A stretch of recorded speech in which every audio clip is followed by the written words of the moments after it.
Le réduit, résidence des gouverneurs d'hier et des présidents d'aujourd'hui.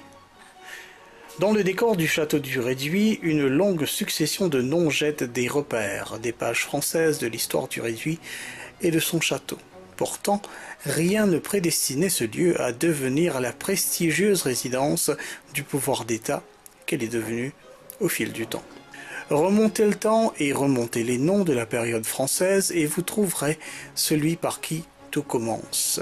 Félix Barthélemy David, administrateur français de l'Île-de-France, auquel le Réduit, son château et son domaine doivent leur existence. Il aura essuyé des critiques, David.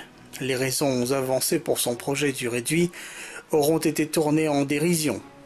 Barthélemy David proposait de construire un refuge en cas d'attaque. Ses détracteurs trouvaient plutôt qu'il se créait un nid douillet pour ses aventures de cœur.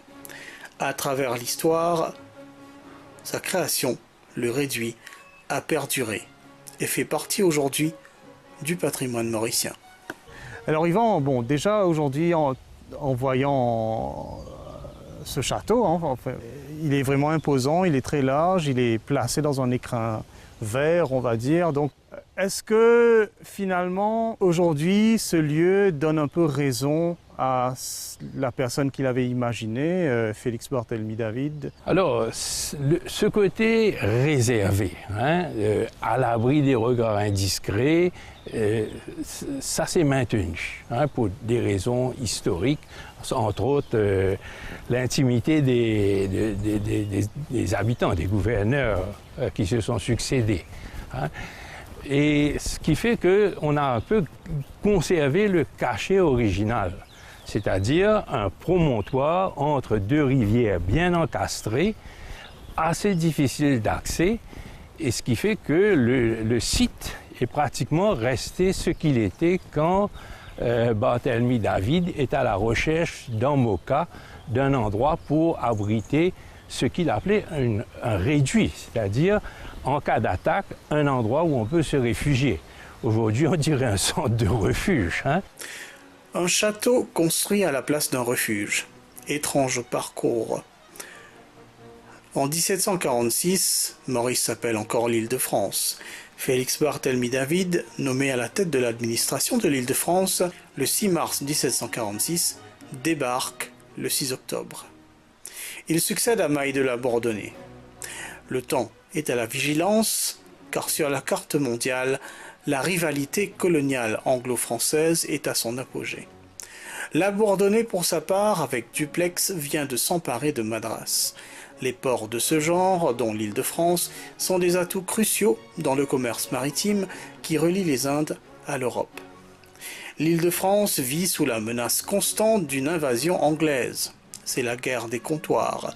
Si sur les mers, les frégates et navires marchands et les corsaires se livrent bataille, à terre, il faut se préparer à tout moment à résister, fortifier, voire se réfugier. Dans cette atmosphère de psychose, ou alors en l'utilisant comme prétexte, disent les mauvaises langues, Barthélemy David commence par faire un état des lieux. Il écrit au directeur de la Compagnie des Indes: « Je me suis fait rendre compte des endroits de plus faciles à bord, et où l'ennemi pourrait faire descente. J'ai été les visiter moi-même, voir avec les gens du métier les batteries que nous pouvons dresser pour en défendre les approches, examiner les canons et les munitions que nous avions à pouvoir les armer. J'ai commencé enfin à prendre une connaissance générale de tout ce qui pouvait me servir à mettre cette île en état de défense suivant nos moyens. J'ai disposé en même temps le peu d'ouvriers qu'il nous restait de façon à en tirer le meilleur parti et le plus avantageux. » Fin de citation. Dans ce repérage militaire de l'Île-de-France, il attire l'attention également sur Moka.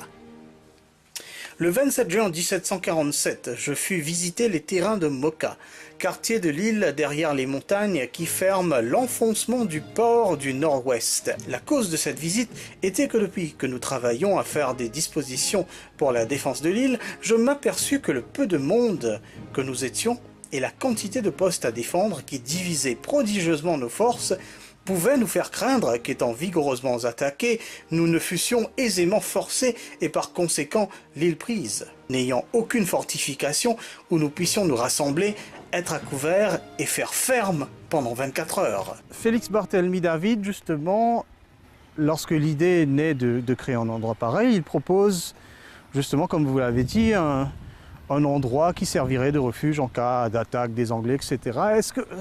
Est-ce que l'on sent vraiment que c'était la vraie intention? Parce que lors de la construction, on a vu que finalement le scénario était tout autre. Alors oui, effectivement, juste après lui, ou même à son époque, d'autres observateurs critiquent son choix. On trouve que Moka est beaucoup trop loin de Port-Louis pour pouvoir accueillir comme ça des personnes fuyant une éventuelle invasion anglaise, hein, surtout femmes et enfants, parce qu'il n'y a pas de route, hein, ce sont des sentiers. Et à Maurice, les sentiers de forêt, il faut les entretenir tout le temps, hein, parce que les herbes folles, les ronces, les épines n'arrêtent pas. Hein, donc il faut tout le temps nettoyer. Hein. Et ce qui fait que on critique un petit peu ce choix. Et alors là vient la fameuse légende que David aurait choisi Moka parce que il était intéressé par une habitante une voisine qu'il voulait rencontrer assez régulièrement. Donc, ces plans de construction ont cadré un peu avec sa quête sentimentale. Enfin, est-ce que c'est vrai? Est-ce que c'est quelque chose qui a été inventé par après? Les méchantes langues ne datent pas d'aujourd'hui. Hein, 4 juillet 1747. David réunit des officiers pour la mise en œuvre de ce projet ambitieux. Il met au courant la Compagnie des Indes à laquelle il répond. En effet, David est régi par cette compagnie et non pas par la couronne de France. Ces deux pôles de pouvoir d'alors ne manqueront pas d'ailleurs de se faire ressentir ultérieurement dans l'histoire du réduit. Pour l'heure, il faut jongler entre une communication lente et des prises de risques pour entamer les travaux. David veut terminer les travaux fin 1747, mais en ces temps, comme toujours, les choses doivent prendre leur temps. Alors la construction de ce château, même à l'époque, était quand même onéreuse. Je pense qu'il y a eu pas mal d'incidents justement relatifs à son financement. Est-ce que vous pouvez peut-être nous éclairer sur cet aspect? Alors effectivement, on se rend compte que les gouverneurs français et anglais étaient peut-être beaucoup plus soumis aux dirigeants aujourd'hui à des instructions venant d'Europe. Et ces instructions aujourd'hui, c'est un email, hein, c'est une fraction de seconde, mais à l'époque, c'était 3 mois pour faire la demande et au moins 3 autres mois, sinon davantage, pour que la réponse vienne. Et parfois, la réponse, c'est un supplément d'information. Donc, on était reparti pour de nouveau 6 mois. Et donc, alors, là, il y a eu toutes les combines. Certains commençaient les travaux en se réclamant d'urgence, en mettant l'Europe, hein, les métropoles devant le fait accompli. Alors, il faut savoir que Barthélemy David, lui, répond à la Compagnie des Indes. Il prend ses instructions avec le quartier général de la Compagnie des Indes qui se trouve à Lorient, en Bretagne, tandis que la Brianne, lui, c'est déjà la couronne royale française. Il aura à rendre des comptes au roi Louis XV ou Louis XVI. Hein. Ensuite, les Anglais, ça va être le Colonial Office, hein, le bureau des colonies à Londres. Cette lenteur perdurera. Le 27 janvier 1749, David écrit encore dans une missive à la Compagnie des Indes « Le 26, je fus visiter les ouvrages du réduit. Cet endroit qui peut nous être d'une grande utilité n'avance point. D'autres ouvrages plus pressés encore occupent tous les Noirs et tous les ouvriers, de façon que malgré moi, je suis obligé de remettre à un temps la perfection de cette retraite que j'avais voulu, s'il lui était possible, mettre en état en même temps que les batteries du bord de la mer. » Fin de citation. Dans tout cela, Barthélemy David a pris un risque énorme, car même si la communication passe et que les travaux sont en cours, aucune autorisation officielle ne lui avait été donnée de Lorient, siège de la Compagnie des Indes.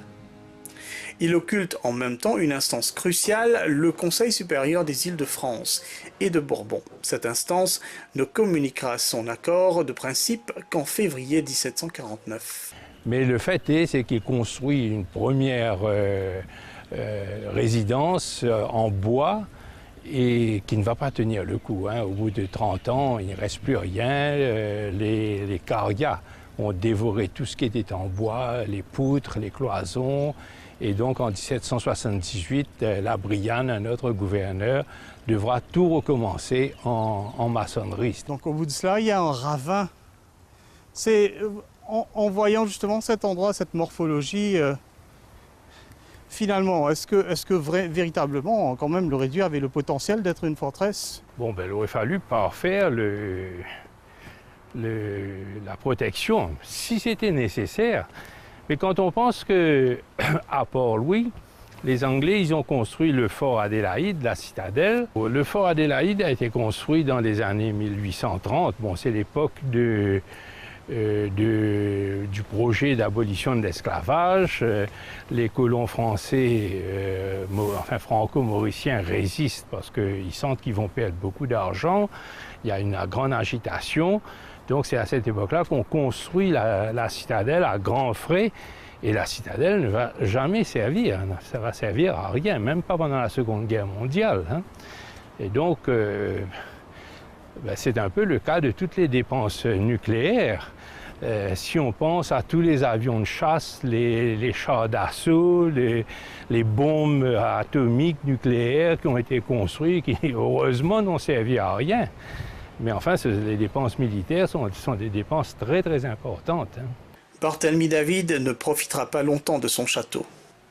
Car à peine en prend-il possession le 23 janvier 1753 qu'il quitte l'île de France en cette même année. Il ne paiera pas non plus la totalité de la facture, une note salée, car si officiellement les coûts de construction s'élevaient à 80 000 livres, le successeur de Barthélemy David, son beau-frère Jean-Baptiste Charles Bouvet de Lozier, que certains appellent aussi de Lozier-Bouvet, fera face à des factures excédentes colossales. Voici cet homme, il va devoir faire face à des créances estimées à 900 000 livres. Aujourd'hui, il ne reste plus trace de la première construction de Barthélemy David. La bâtisse en bois a depuis longtemps disparu. À son ancien emplacement, un cadran solaire fait office de mémoire.